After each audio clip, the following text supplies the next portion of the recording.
కలిగినప్పుడు కూడా,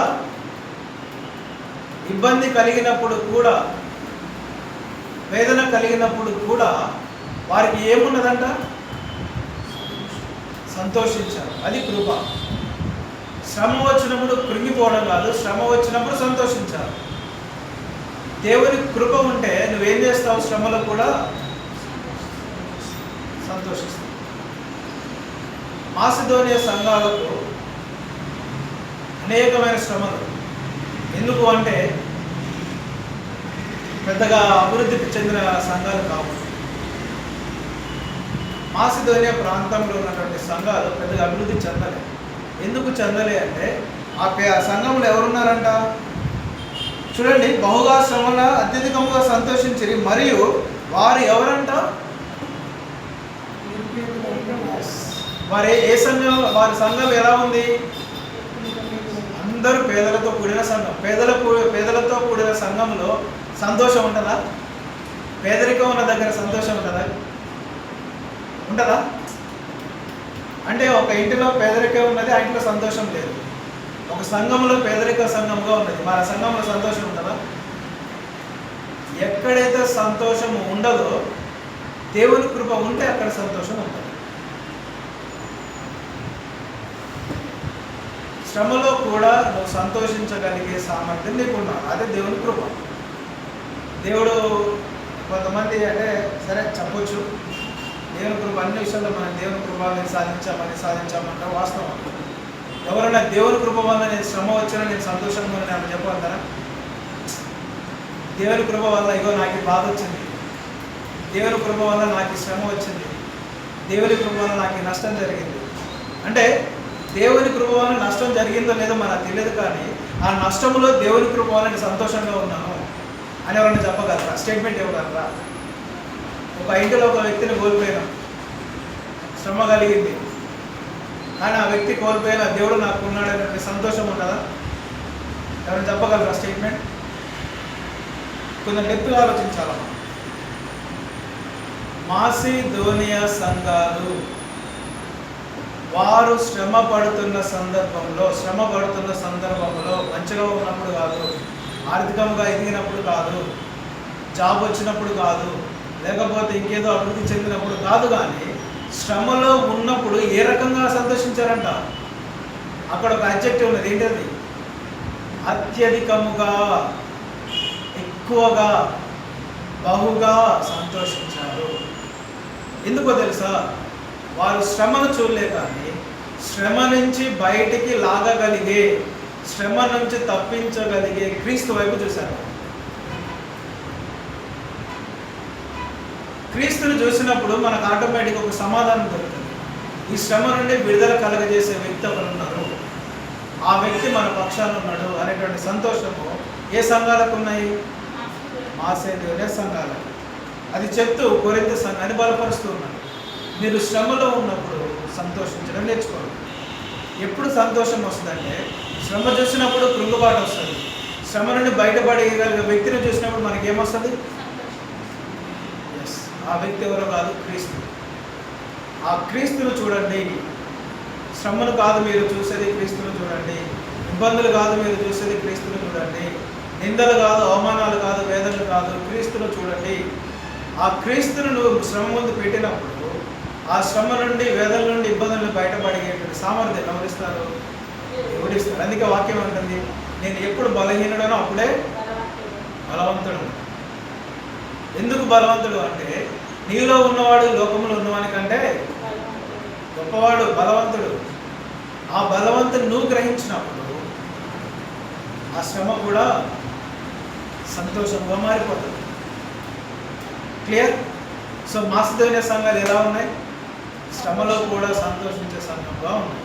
మరి మన సంఘం ఎలా ఉంది? శ్రమలో సంతోషిస్తూ ఉన్నామా, లేదా మన కుటుంబాల్లో, మన యొక్క ఉద్యోగ పరిస్థితుల్లో, మన వెళ్తున్నటువంటి దారిలో శ్రమ వచ్చినప్పుడు కృంగిపోతూ ఉన్నాము? గమనించాలి.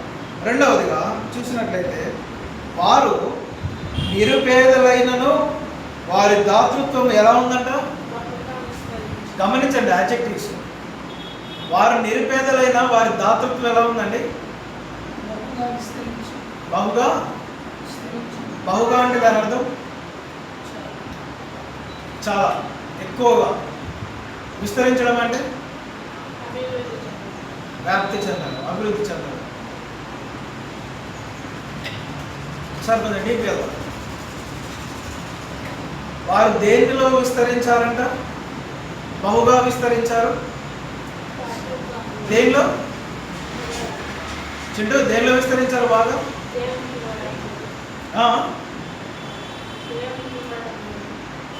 అక్కడ వచ్చిన వర్డ్ ఏమన్నది అక్కడ? దేనిలో బహుగా విస్తరించారు? దాతృత్వం అంటే దయ కలిగి దానం చేయడం. దానము చేయడంలో వారు బహుగా విస్తరించారు. అయితే ఏ సందర్భంలో ఏ స్థితిలో వారు విస్తరించారు? నిరుపేదలుగా ఉండి ఇవ్వడంలో విస్తరించారు. అర్థమైంది లాజిక్? అందుకే ఆ సంఘాలు ఉదాహరణగా నిలిచాయి. నీకు డబ్బు ఉన్నప్పుడు నువ్వు ఎప్పుడైనా ఇస్తావు. డబ్బు ఉన్నప్పుడు నువ్వు ఏడన్నా పెద్ద విశేషమే లేదు. నీకు 1,00,000 రూపాయలు ఉన్నాయి, 1,000 రూపాయలు చర్చికి ఇస్తే పెద్ద విశేషం ఏమన్నా? ఏమి లేదా? కానీ మాసుదనే సంఘం ఎలా ఉంది? సంఘాలు వాళ్ళు నిరుపేదలు, పూట గడవడానికి ఇబ్బందిగా ఉన్నది. వారు నిరుపేదలైనను దాతృత్వంలో బహుగా అంటే ఇచ్చుటలో బహుగా విస్తరించారు. అందరూ అనుకోవచ్చు నా దగ్గర ఏమి లేవు కాబట్టి నేను వేయలేకపోతున్నా దేవుని దగ్గర. ఉన్నప్పుడు నువ్వు ఇస్తే నీ ఏముంది లాభం? అంత కలిగినాక నువ్వు వేయడంలో ఏముంది విశేషం? ఏమి లేనప్పుడు ఇస్తేనే అది గొప్ప. క్లియర్? నిరుపేద సంఘము కూడా దాతృత్వంలో బహుగా విస్తరించింది. మరి ఏదో ప్రశ్న ఏంటంటే ఆ దాతృత్వం నీకు నాకు ఉన్నదా? మన సంఘానికి ఉన్నదా? మన సందర్భాన్ని బట్టి మనం పేదలుగా ఉండొచ్చు, కానీ పేదలుగా ఉండి మనం దేవునికి ఇచ్చాము కాబట్టి ఇక్కడ సందర్భం ఏంటంటే దేవునికి ఇవ్వడం అంటే అసలు యాక్చువల్లీ ఇక్కడ ఏం జరుగుతుందో తెలుసా? వారు దేని కొరకు ఇచ్చారంటే కానుకలు సేకరించారు. కానుకలు ప్రతి ఒక్క కుటుంబం నుంచి ఇగో నా వంతు ఇంత, నా వంతు ఇంత, ఇగో మా కుటుంబం నుంచి ఇంత అని ఒక 10 కుటుంబాలు ఉంటే 10 కుటుంబాలు తలా ఇంత తీసుకొని ఒక కుప్పగా చేశారు. ఎందుకో తెలుసా? ఎందుకంటే యెరూషలేము యూదయ ప్రాంతాలలో యుద్ధాల వల్ల, కరువుల వల్ల, ఇబ్బందుల వల్ల వాళ్ళకు తినడానికి తిండి లేకుండా ఉంది. అయితే అక్కడ ఉన్నటువంటి దేవుని ప్రజలను పోషించడానికి మనము కామన్గా ఫ్లడ్ వచ్చినప్పుడు సహాయక కేంద్రాలు ఉంటాయి కదా, హెల్పింగ్ క్యాంప్స్ ఉంటాయి కదా. హెల్పింగ్ క్యాంప్స్లో ఏం చేస్తారు? మన వంతు అంటే ధనికులు కానీ ఉన్నోళ్ళు లేదు వాళ్ళ వంతు వాళ్ళు ఎంతో కొంత గ్యాదర్ చేస్తారు కదా. మేము కేరళలో ఉన్నప్పుడు బైబిల్ స్టడీ చేసినప్పుడు ఫ్లడ్ వచ్చింది, ఘోరంగా వచ్చింది. కేరళలో ఎక్కువ వస్తుంది ఫ్లడ్, వరదలు ఎక్కువ వస్తాయి, కొట్టకపోతాయి మొత్తం ప్రాంతాలు.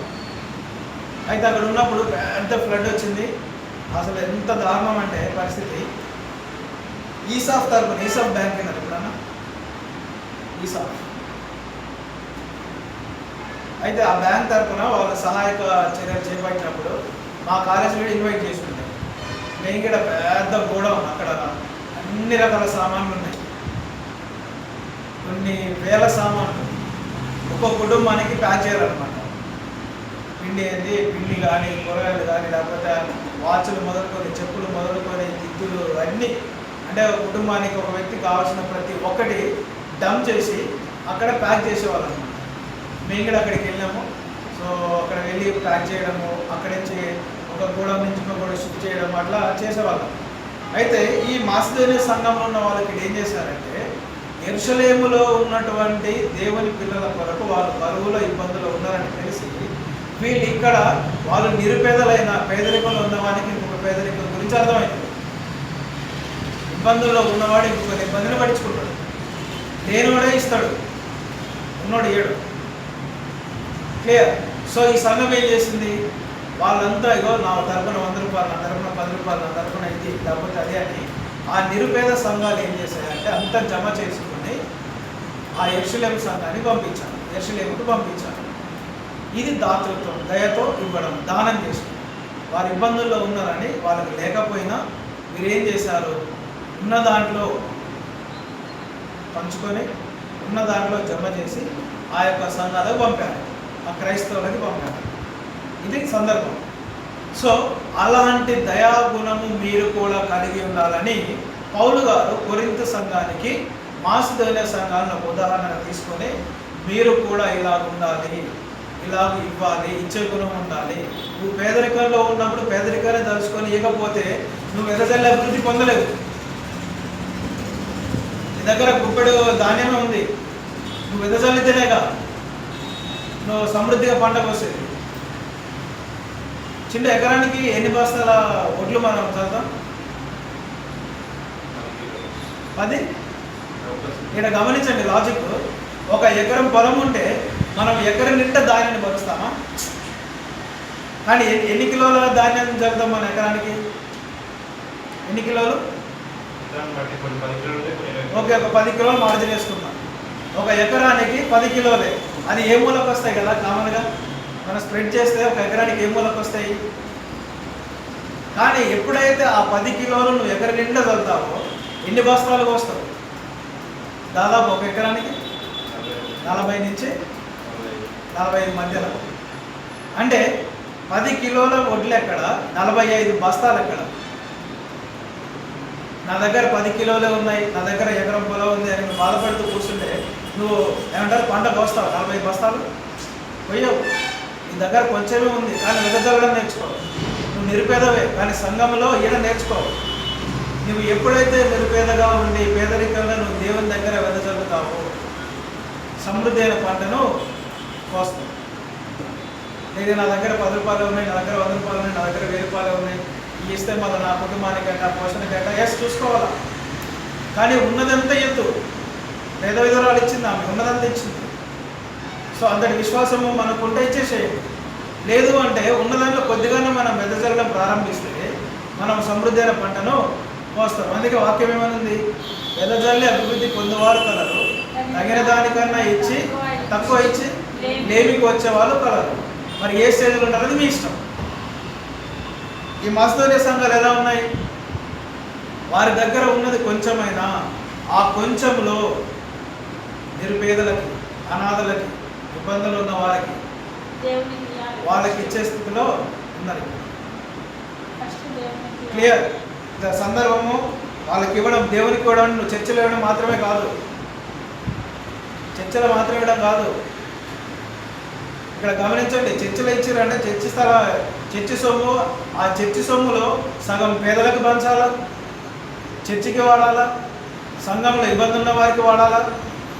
అలా ఉన్న మనం దాన్ని విభజించాలి. చర్చి సొమ్ము అంటే కేవలం పాస్టర్లను అనుభవించడం కాదు. చర్చి సొమ్ము అంటే ఓన్లీ ఆ సంఘ పెద్దలను అనుభవించడం కాదు. చర్చికి వచ్చేటువంటి దశంభాగాలైనా సరే, దశంభాగాలనే కాన్సెప్ట్ లేదు.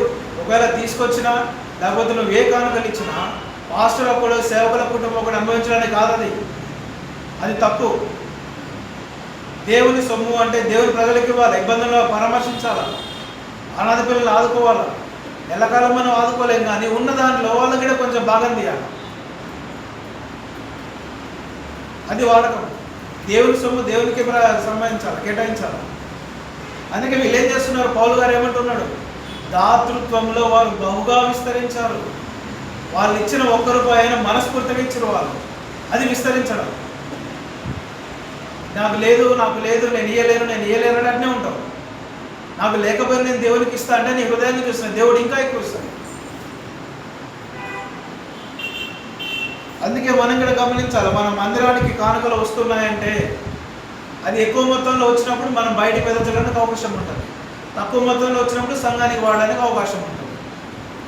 కాబట్టి మనం ఎప్పుడైతే సంఘముగా, కుటుంబాలుగా మన వంతు బాధ్యతగా, ఇదిగో ఈ నెల నేను నా కుటుంబం తరఫున 100 రూపాయలు ఇవ్వాలి, ఇదిగో ఈ నెల నా కుటుంబం తరఫున ఒక 1000 రూపాయలు ఇవ్వాలి, లేకపోతే 10 రూపాయలు ఇవ్వాలి, ఎప్పుడైతే కమిట్మెంట్తో వెళ్తుంటామో సంఘంలో ఒక 10 కుటుంబాలు ఉంటే 10 కుటుంబాలు ప్రతి నెల ఒక 100 రూపాయలు దానం చేస్తే ఎంత అవుతాయండి? 1000 రూపాయలు అయితే. క్లియర్? ఒకవేళ అదే నెల రోజుల పేరు మీద ఒక కుటుంబము ఒక 1000 రూపాయలు ఇస్తే 10,000 అయితే. సో ఏం చేస్తాం? 10,000లో చర్చ ఖర్చులు కానీ లేకపోతే అనాథలకు కానీ ఈ రకంగా డివైడ్ చేసుకుంటాం. ఈ కమిట్మెంట్ ఏ సంఘానికి ఉంది?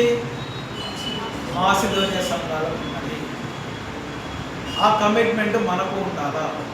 ఏం చేసినా చేయకపోయినా కష్టపడైనా ఆ నెలలో నా దేవునికి ఎంతో కొంత నేను సమర్పించాలా, సంఘములో నా కుటుంబం తరపున ఒక హస్తం ఉండాలి అనేటువంటి తీర్మానం మనకు ఉండాలి. మన అవసరతలు తీరట్లేవా? మన అవసరతలు వాడుకోవట్లేమా? ఫోన్ బిల్లు వేసుకోవట్లేమా? కరెంటు బిల్లు కట్టట్లేమా? వాటర్ బిల్లు కట్టట్లేమా? కూరగాయలు తీసుకోవట్లేమా? అన్నిటికి చేయట్లేమా? అన్నిటికీ వెళ్తుండగా మరి మందిరానికి ఎందుకు వెళ్ళదు? పోనీ దేవుడు నువ్వు ఈ నెల 10,000 తీసుకురమ్మంటున్నా, ₹1,00,000 తీసుకురమ్మని భారం పెడుతున్నా, నువ్వు మనస్ఫూర్తిగా ₹10 తీసుకొచ్చినా నష్టం లేదు. ఎందుకు ఆ తీర్మానం అనేది మనకు లేకపోతుందో ఆలోచించాలి.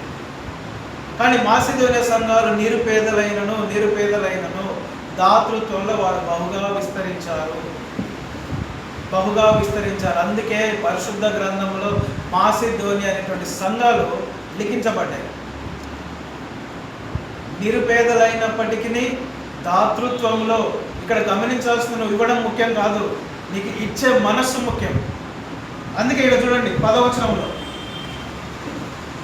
చూడండి, ఇందును గూర్చి నా తాత్పర్యము చెప్పుచున్నాను. ఏం తాత్పర్యము? అర్థం ఏంటంటే, సంవత్సరము క్రిందటనే ఈ కార్యము చేయుటయందే. ఏ కార్యము? పేదల కొరకు నేను జమ చేయాలి.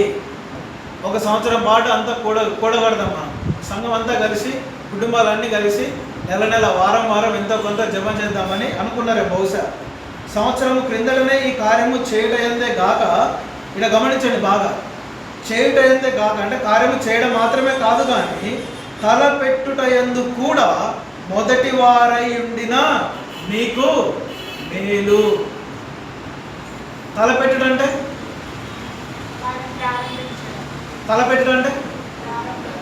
అంటే ఈ పని చేయాలనే తలంపు నీకు రావాలి, ఆ ఆలోచన నీకు ఉండాలి.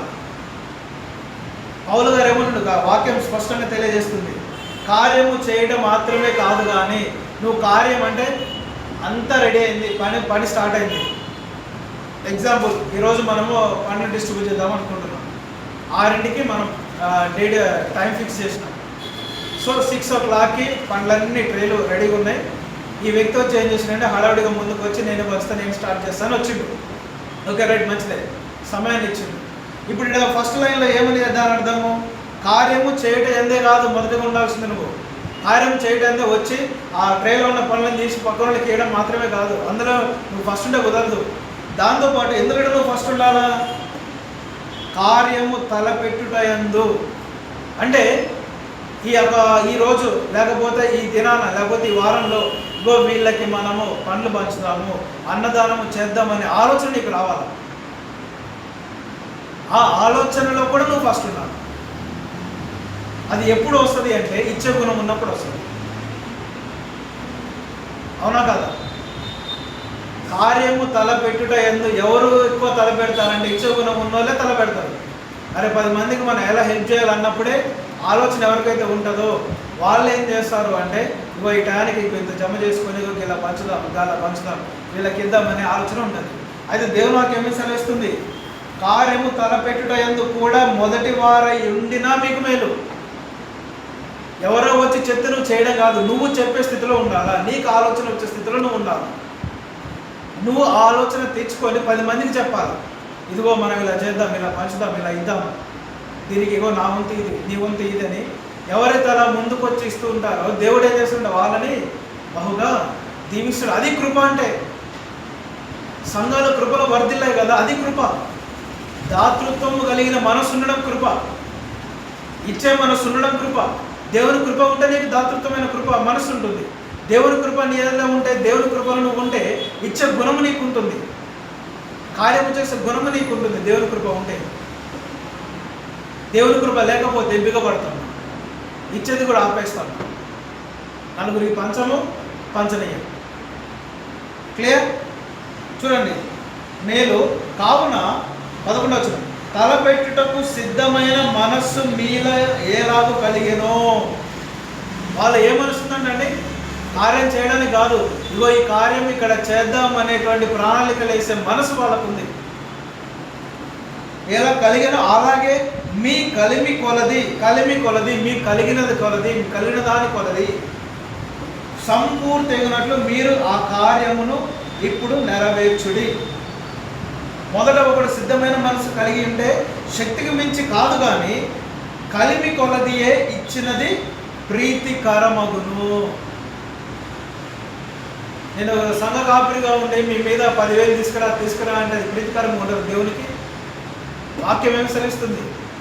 నీకు ఇచ్చే సిద్ధమైన మనస్సు కలిగి ఉండి, పనులకు పెట్టాలని నీకు మనస్సు కలిగి ఉండి, ఎలాంటి కానుకను దేవుడు తీసుకురా, ఎలా ఇవ్వమంటున్నాడు దేవుడు? నీకు కలిగిన దాంట్లోనే నీ శక్తి కొలదియే నీవు సిద్ధమైన మనస్సుతో, సంపూర్ణమైన మనస్సుతో తీసుకురావాలి. అది దేవునికి ప్రీతికరమైన, ఇష్టమైన. ఇతరులకు తేలికగాను మీకు భారముగాను ఉండవలనే ఇది చెప్పడం లేదు, కానీ హెచ్చుగా కూర్చుకున్న వానికి ఎక్కువ మిగలది. ఇది గమనించండి, చాలా అర్థమైంది ఇందులో.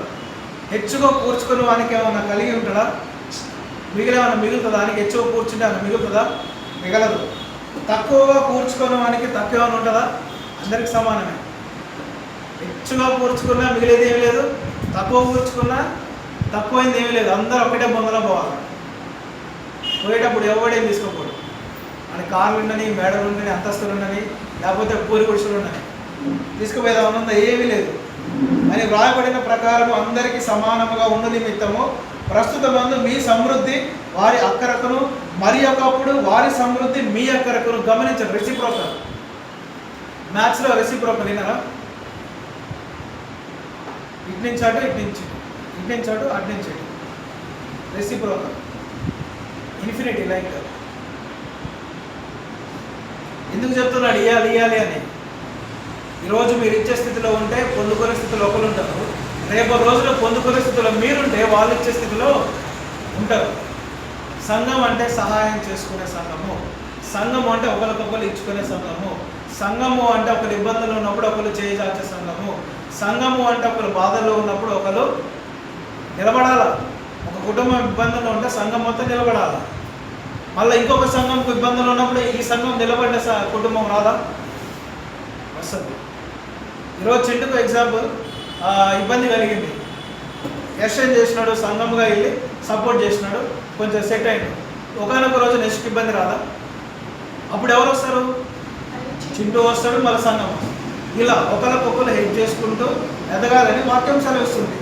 అందుకే ఈరోజు సమృద్ధిగా ఉన్నవారు అక్కర ఎప్పుడు ప్రస్తుత ముందు మీ సమృద్ధి వారి అక్కరకును, తర్వాత మీ అక్కరతలో వారి సమృద్ధి. రెసిప్రోకల్. సంఘం ఇలాగూ ఉండాలా. ఇది కృప. అంటే ఇచ్చే గుణము ఉండాలి, ఒకరికొకరు హెల్ప్ చేసుకునే గుణం ఉండాలి. అలా ఉన్నప్పుడే నువ్వు కృపలో ఉన్నావు అని అర్థం, కృపలు ఎదుగుతున్నావు అని అర్థం. అర్థమైతే చాలా విషయాలు మనం నేర్చుకుంటున్నాం. దేవుని సంఘం అంటే ఆశమాష కాదు. కృపలు ఎదిగినామంటే నాకు బిల్డింగ్ వచ్చింది, నాకు బంగ్లా వచ్చింది, అది కాదు. నాకు ఇచ్చే మనసు వచ్చిందని చెప్పగలగాలి. దానం చేసే మనసు నాకు కలిగిందని చెప్పగలగాలి. అనాథలకు నేను ఇగో పెట్టగలుగుతున్న మనసు వచ్చిందని చెప్పాలి. ఇదిగో నాకు ఈ తలంపు వచ్చింది, మంచి చేసే తలంపు వచ్చిందని చెప్పగలగాలి. అది కృప అంటే. నాకు దేవుడు బుల్లెట్ ఇచ్చిండు, లేకపోతే బండి ఇచ్చిండు, కారు ఇచ్చిండు కాదు. అది కృపగా ఇచ్చాడు దేవుడు. ఇదిగో నాకు లేకపోయినా నా పేదరికంలో నేనున్నా ఎంతో కొంతని ఇవ్వగలిగేటువంటి సామర్థ్యాన్ని దేవుడు నాకు ఇచ్చాడు అనే సాక్ష్యం చెప్పగలగాలి. అది కృప. సో ఈ సంఘం ఎలా ఉంది? రెండో పాయింట్, నిరుపేదలైనప్పటికీ ఇవ్వడంలో మాత్రము బహుగా ఉన్నారు. They are rich in giving. ఇచ్చుటలో రిచ్గా ఉన్నారు. Though they are poor. పేదరికంలో ఉన్నాను, ఇచ్చుటలో మాత్రం రిచ్గా ఉన్నారు. అది కృప అంటే. అది కృప అంటే వాళ్ళ స్థితిని లెక్క చేయలేదు, ఇతరుల పరిస్థితుల్లో వారు చూస్తారు. చూడండి, అదే రీతిలో 3వ వచనం, ఈ కృప విషయంలోనూ. అందుకే గమనించండి, కృపని దేని తలుస్తున్నాడు పౌలు గారు? దాతృత్వం మనస్సు ఉన్నటువంటిది కృప. ఇచ్చేటువంటి విషయం ఉండడం కృప.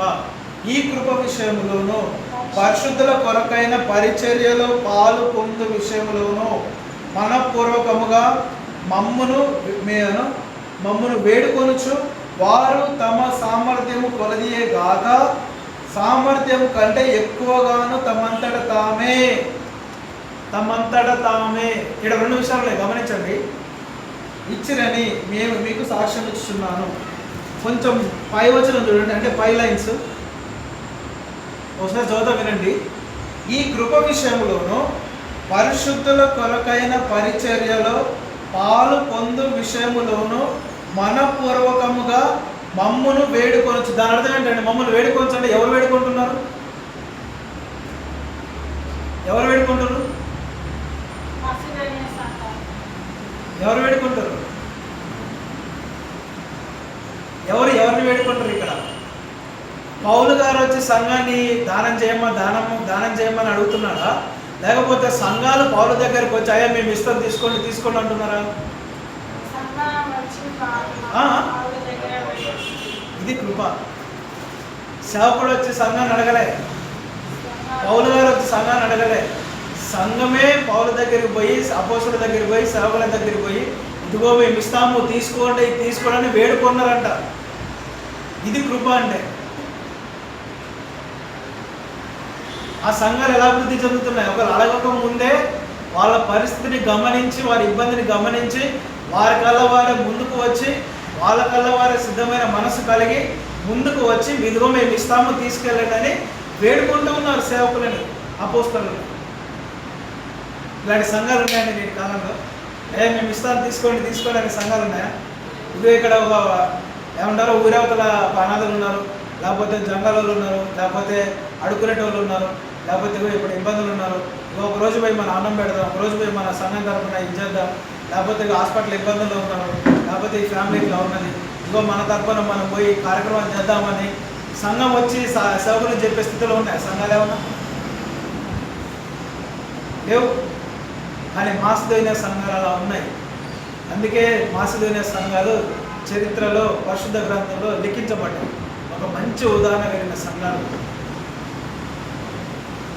అదే మనస్సు మన సంఘానికి కలిగి ఉంటే మన సంఘము కూడా పరిశుద్ధ గ్రంథంలో అనగా దేవుని యొక్క జీవ గ్రంథంలో లిఖించబడ్డాయి. సేవకుడు అడిగి తీయడం కాదు, సంఘముగా మనం ముందుకు వచ్చి సేవ కార్యక్రమాలు చేయాలి. సంఘముగా మనం ముందుకు వచ్చి సేవకుని తొందర పెట్టాలి. సంఘముగా మనం ముందుకు వచ్చి ఈ కార్యక్రమం చేద్దాం, ఆ కార్యక్రమం చేద్దాం, ఇలా చేద్దాం, అలా చేద్దామని ముందుకు రావాలి. అది సంఘంకు ఉన్నటువంటి కృప. క్లియర్? తమను తామే అంటే మమ్మల్ని వేడుకొని ఏమంటున్నారు? మళ్ళా తమ శక్తికి మించి మాకు ఇచ్చారు. చూడండి కదా, తమ సామర్థ్యము కొలదియే గాక సామర్థ్యము కంటే ఎక్కువగాను తమంతట తామే. సేవకుడు బలవంత పెడితేనో, సంఘ పెద్దలు బలవంత పెడితేనో సంఘం ఇయ్యలే. ఎలా ఇచ్చారు? తమంతట తామే ఇచ్చారు. అందుకే మన సంఘములో కానుకలు పట్టం, వెయిట్ చేస్తున్నాం. సంఘముగా అంటే తమంతట తామే వచ్చి ఇచ్చే స్థితిలోనికి రావాలి సంఘం. సేవకుడు ఎవరో వచ్చి కానుకలేయండి అంటే ఇచ్చేది కానుక కాదది. నిన్ను బలవంత పెడితే నువ్వు ఇచ్చేది కానుక కాదది. నిన్ను తొందర పెట్టి నువ్వు అది అని చెప్తే ఇచ్చేది కానుక కాదది. మాసిదోనియ సంఘాల వల్ల మేము మీకు కానుక ఇస్తాము, మేము మీ సంఘానికి ఇస్తాము అని తమంతట తామే వస్తేనే అది ఎన్నుకోబడుతుంది, అది కానుకగా పరిగణింపబడుతుంది. క్లియర్? అందుకే మన సిద్ధాంతం ఏంటి?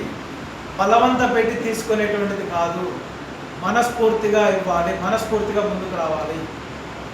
సో రెండో విషయం ఏంటంటే మాసిదోనియ సంఘం ఎలా ఉంది? తమంతట తామే దాతృత్వముతో మనస్ఫూర్తిగా సిద్ధపాటు కలిగి శక్తికి మించి ఇచ్చే సంఘముగా ఉన్నది. అందుకే ఉదాహరణగా తీసుకున్నాడు పౌలు గారు.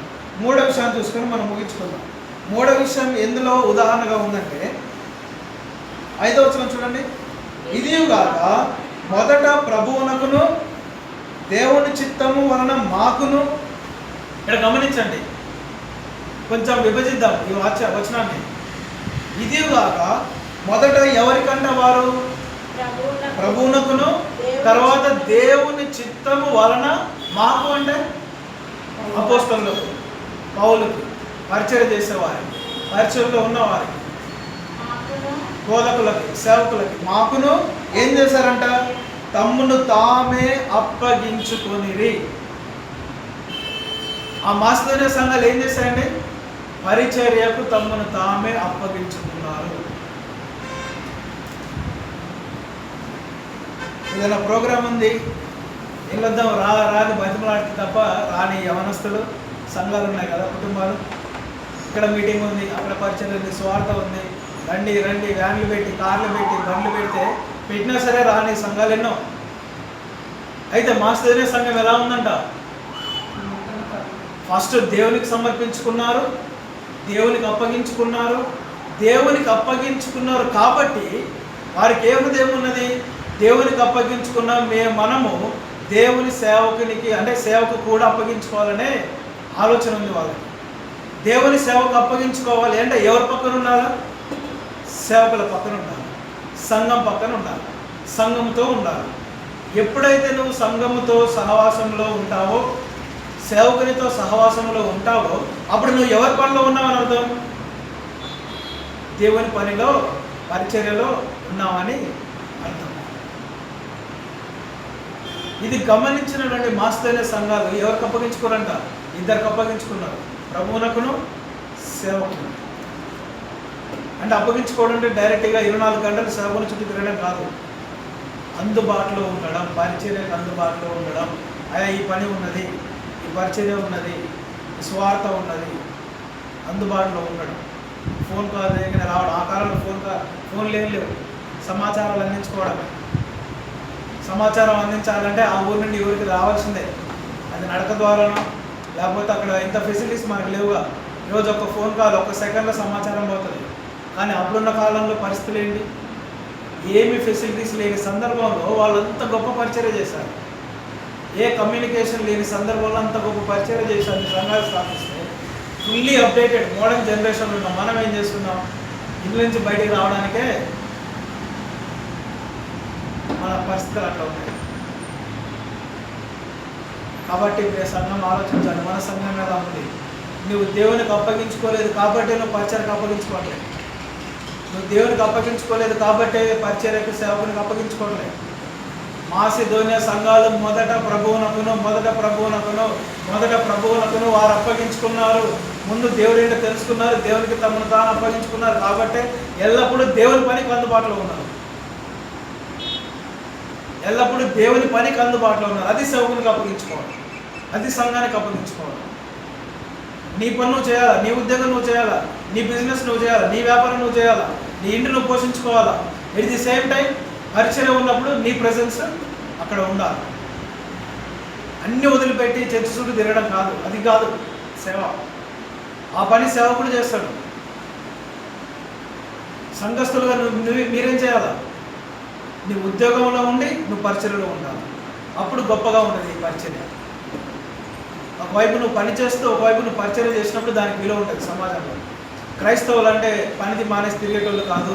క్రైస్తవులు అంటే వాళ్ళ పని వాళ్ళు చేసుకుంటూ సంఘానికి సపోర్ట్గా ఉండే వ్యక్తులనే గొప్ప మంచి సాక్ష్యం ఉంటుంది, మంచి యువనస్తులనే సాక్ష్యం ఉంటుంది. మాసిదోనియా సంఘాలనే ఉన్నాయి. ఇది కాక మొదట ప్రభువునకును. అందుకే ప్రియ సంఘంలో ముందు నువ్వు దేవునికి అప్పగించుకో. ఫస్ట్ దేవుడు అంటే ఎవరో తెలుసుకో. దేవునికి నువ్వు నిన్ను అప్పగించుకుంటే నువ్వు దేవుని పని నిర్లక్ష్యం చేయవు. అప్పుడు సేవకుడిగా రాని అడగాల్సిన అవసరం నీకు ఉండదు. దేవుని పరిచయం ఏంటో నువ్వు తెలుసుకొని నువ్వు అందుబాటులో ఉంటావు. సేవకుడు 10 సార్లు రారా అంటే వస్తే నువ్వు వచ్చే పని చేస్తే దానికి విలువ ఉంటుంది. అందుకే దేవుడు ఒక సందర్భంలో ఏమంటాడు? పాపులు తమను తాము ప్రేమించారా? పాపులను ప్రేమించారా? అవునా కదా? పాపులను ప్రేమిస్తే నువ్వు ఇచ్చినోడికి ఇచ్చినప్పుడు నీకేం ఫలం దక్కుతుంది? నిన్ను ప్రేమించడానికి నువ్వు ప్రేమిస్తే నీకేం ప్రతిఫలం దక్కుతుంది? నిన్ను ద్వేషించేవాడిని కూడా ప్రేమిస్తేప్పుడు నీ ప్రతిఫలం ఉంటుంది. నీకు వాడు ఇయ్యలేదని తెలిసినా వాడి ఆపదలు నువ్వు ఇచ్చినప్పుడు నీకు ప్రతిఫలం దక్కుతుంది. ఇది గెట్ మై పాయింట్. కాబట్టి ప్రియ సంఘం, ఫస్ట్ నువ్వు దేవునికి అప్పగించుకోవాలి. నువ్వు దేవునికి అప్పగించుకొని దేవునికి విధేయత కలిగి ఉంటే దేవుని పని ఏంటో నువ్వు గ్రహిస్తావు, దేవుని ప్రణాళిక ఏంటో నువ్వు గ్రహిస్తావు. దేవుని చిత్తము వలన సేవకునికి అప్పగించుకొనెను, సేవకు అప్పగించుకొనెను. నువ్వు దేవునికి అప్పగించుకుంటే దేవుని చిత్తం ఏంటో నీకు తెలుస్తుంది. దేవుని చిత్తం ఏంటి? సంఘానికి అప్పగించుకోవాలి, సంఘములో నువ్వు ఉండాలి, సంఘ పరిచర్యలో ఉండాలి. సంఘాన్ని విడిచిపెట్టి తిరగడం కాదు. దేవుని ఆధీనంలో దేవుని సన్నిధిలో ఉన్నామంటే సంఘంలో ఉన్నాను అర్థం. సంఘంలో ఉన్నామంటేనే దేవుని సన్నిధిలో ఉన్నాను అర్థం. దేవుని సన్నిధిలో లేకుండా నేను దేవునిలో ఉన్నానంటే అది వ్యర్థం. కాబట్టి మాసిదోనియా సంఘాలు ఎలా ఉన్నాయి? మొట్టమొదటిగా ఎందులో మాదిరికరంగా ఉన్నదండి? ఫస్ట్ పాయింట్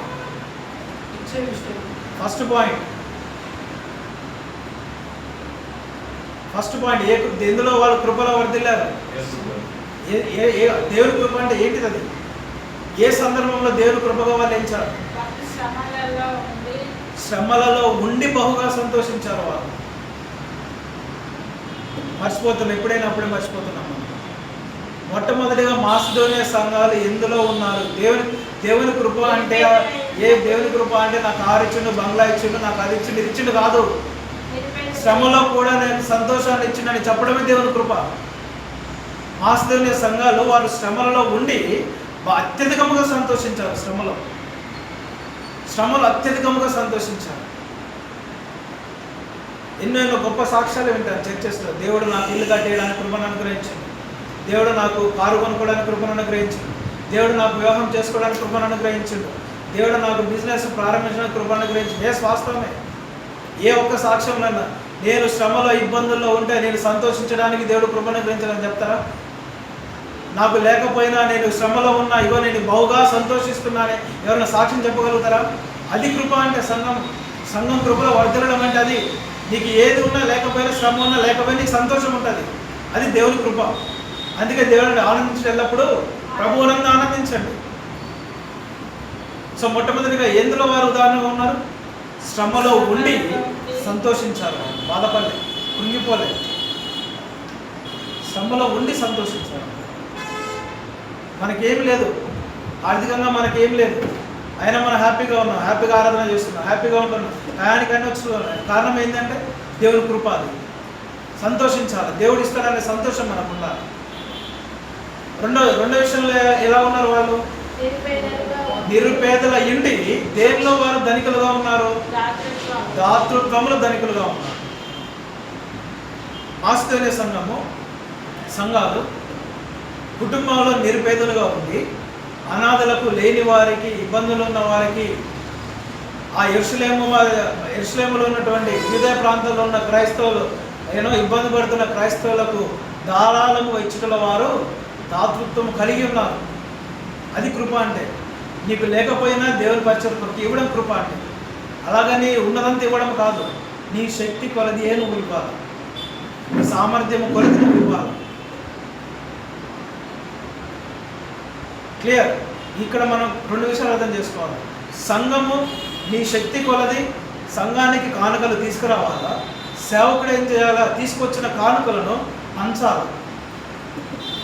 సంఘం అవసరాల కొరకు పంచాలా, అదే కానుకల్లో నుంచి ఇబ్బందుల్లో ఉన్న వారికి పంచాలా, అదే కానుకల్లో నుంచి పేదవారి కొరకు పక్కకు పెట్టాలా, అదే కానుకల్లో నుంచి అనాథల కొరకు పక్కకు పెట్టాలా, అదే కానుకల్లో నుంచి సంఘంలో ఎవరైతే ఇబ్బందులు పడి తినడానికి కూడా తిండలేక ఇబ్బంది పడుతున్నారో వారిని చూసుకొని కూడా సేవకుడు ఆ కానుకలు తీయాలి. అది సేవ కానుకలు అంటే. బాగానే మొత్తం ఎత్తుకుపోయి ఇంట్లో వాడుకోవడం కాదు. పాత నిబంధన గ్రంథంలో ఉన్నది 10% సేవకుడికే చెందాలా, 10% యాజకుడే తినాలా. అది దేవుడిచ్చిన ఆజ్ఞ. కానీ క్రొత్త నిబంధన గ్రంథంలో 10% కాన్సెప్ట్ కాదు, కానీ నీ పూర్ణ హృదయంతో నువ్వు ఎంతైతే అనుకుంటావో అంత ఇవ్వు చాలు. సేవకుడు బలవంత పెడితే నువ్వు ఇవ్వద్దు. నీ మనసులో నువ్వు నిశ్చయించుకునేది నువ్వు ఇవ్వాలి. అది 10 రూపాయలు కావచ్చు, రూపాయి కావచ్చు. ఆ ఇచ్చుటలో దేవుడు, ఆ ఇచ్చే హస్తాన్ని, హృదయాన్ని దేవుడు దీవిస్తాడు. నేను 10,000 తీసుకురా అంటే నువ్వు ఎవరిని అప్పు చేసి తీసుకొస్తావు. కానీ నువ్వు ఎంత వేదన పడి తీసుకొచ్చావో దేవుడు చూస్తాడు కదా. నేను చూస్తానా? సేవకుడు చూస్తాడా? చూడడు. కానీ నువ్వు ఎంతమంది కాళ్ళు పట్టుకొని, నీళ్ళు పట్టుకొని అప్పు చేసి నువ్వు తీసుకొచ్చినావో దేవుడు దాన్ని మెచ్చుతాడా? నువ్వు వేదనలో నువ్వు ఇస్తున్నావు దేవునికి, దేవుడు అది మెచ్చడు. నీకున్న దానిలో 10 రూపాయలు నాకు ఇది వెళ్ళినాయి ఈరోజు, ఇగో నేను మనస్ఫూర్తిగా ఇస్తానంటే హ్యాపీగా దేవుడు ఆశీర్వదిస్తాడు. 100 ప్రతిఫలం ఇస్తాడు దేవుడు. అదే సంఘాలు ఇలా చేస్తే నిరుపేదగా ఉండి కూడా దాతృత్వంలో ధారాళంగా ఉన్నారు. యెరూషలేము మందిరం ఎప్పుడు వారి మైండ్లో ఉన్నది. యెరూషలేములో యూదయ ప్రాంతంలో ఉన్న క్రిస్టియన్స్ ఎప్పుడు మైండ్లో ఉన్నది. మనము కూడా మన మైండ్లో అనాథలు ఉన్నారు. ఎప్పుడు మన మైండ్లో ఇబ్బందుల్లో ఉండే ఫ్యామిలీస్ ఉండాలి. మన సంఘ కుటుంబాలు అందరూ ఉన్నారా లేదా, ఎవరికైనా తిండికి ఉందా లేదా, ఇబ్బందులు ఉన్నారా, మన మైండ్లో ఉండాలా. తలా ఇంత మనం మంచుకొని ఇవ్వాలా కుటుంబాలకి. అది సంఘ యూనిటీ అంటే, సహవాసం అంటే అది. అందుకే ఏమన్నా ఇందాక వచ్చిన చూసాం 15 వచనంలో అక్కడ సమృద్ధి గలవాడు అక్కర్లో ఉన్నవానికి ఇవ్వాలా. మళ్ళీ ఎవడైతే సమృద్ధి కలిగి ఉండేవాడు ఏదో ఒక రోజున వానికి అక్కర పడుతుంది కదా, ఆ అక్కరతలో ఉన్నవాడు సమృద్ధి పొందిన తర్వాత వానికి హెల్ప్ చేయాలి. అంటే ఈ కుటుంబం వాళ్ళకి, ఆ కుటుంబం వీళ్ళకి రెసిప్రోకల్గా హెల్ప్ చేసుకుంటూ ఉన్నప్పుడు ఏ యూనిట్లో ఉంటారు వాళ్ళు? దేవుని యొక్క ఐక్యతలో వాళ్ళు ఉంటారు. మూడో పాయింట్ ఏంటిది? మూడోది ఏ విషయంలో వారు ఉదాహరణగా ఉన్నారు? మూడో విషయం, తమను తాము మొదట ఎవరికి అప్పగించుకోరంట? ఫస్ట్ దేవునికి. First priority goes to God. They have submitted fully to God. సంపూర్ణముగా ప్రభువుకు అప్పగించుకున్నారు కాబట్టి దేవుని చిత్తం ఏంటో తెలుసుకున్నారు. దేవుని చిత్తం ఏంటి? నాకు మాత్రమే కాదు కానీ నా పరిచర్య కూడా నువ్వు అప్పగించుకోవాలి. అయితే నువ్వు పరిచర్యకు అప్పగించుకోవాలంటే ఎవరి దగ్గర ఉండాలి? నువ్వు సేవకులు, పరిచర్య చేసే వారి దగ్గర ఉండాలి. వారి సేవకులైనా, ఆత్మీయ సహోదరులైనా, ఎవరైనా వారి సహవాసంలో నువ్వు ఉండాలా, పరిచర్యకు అందుబాటులో ఉండాలి. ఇలాగూ సంఘాలు ఎదుగుతున్నాయి కాబట్టి కొరింథు సంఘమా నువ్వు కూడా ఇలా ఎదగాలని పౌలు గారు కొరింథీయులకు 2వ పత్రిక రాస్తూ ఆ 2వ పత్రికలో 8వ అధ్యాయంలో 1 నుండి 6 వచనాల్లో ఈ సందర్భాన్ని ఎత్తుతూ ఆ సంఘానికి తీతు అనే వ్యక్తిని పంపిస్తూ ఉన్నారు. క్లియర్? సో ఈరోజు మనం ఏం నేర్చుకున్నామంటే, రాసేది కొరింథీ పత్రిక సంఘానికైనా కొరింథు సంఘాన్ని బలపరచడానికి మరి యొక్క సంఘాన్ని ఉదాహరణ తీసుకొచ్చారు. ఏ సంఘాలవి? ఎస్, నీవు నేను కూడా ఇతర సంఘాలకు ఉదాహరణ చెప్పుకునేటువంటి సంఘంగా మన సంఘం అంటారు. ఈ మోడర్న్ జనరేషన్లో, ఈ ఆధునిక ప్రపంచంలో ఇదిగో ఈ పలానా రిసరెక్టెడ్ క్రైస్ట్ బ్యాప్టిస్ట్ సంఘం అంటే వాళ్ళకు లేకపోయినా అనాథలకు అన్నం పెట్టే సంఘంగా ఉన్నది. ఇబ్బందుల్లో వారికి పరామర్శించే సంఘంగా ఉన్నారు. రోడ్లో ఉన్న పిచ్చోళ్ళకి ఒక పూట అన్నం పెట్టే సంఘంగా ఉన్నారు. హాస్పిటల్లో ఉన్న రోగులకి ఒక పూట పండ్లు పలహారాలు ఇచ్చే సంఘముగా ఉన్నారు. లేకపోతే వాళ్ళ సంఘములోనే ఏ కుటుంబం ఇబ్బందుల్లో ఉంటే మిగిలిన కుటుంబాలన్నీ తలాయి తీసుకొని లేపే స్థితిలో, ప్రోత్సహించే స్థితిలో, బలపరిస్థితిలో ఉన్నటువంటి ఆ గొప్ప సాక్ష్యాన్ని మన సంఘం గురించి పక్క సంఘాలు చెప్పుకోవాలి, ఉదాహరణగా తీసుకోవాలి. అలాగే మన సంఘము ఎదగాలి. అందరం మోకరించుదామా? ఒకసారి మనం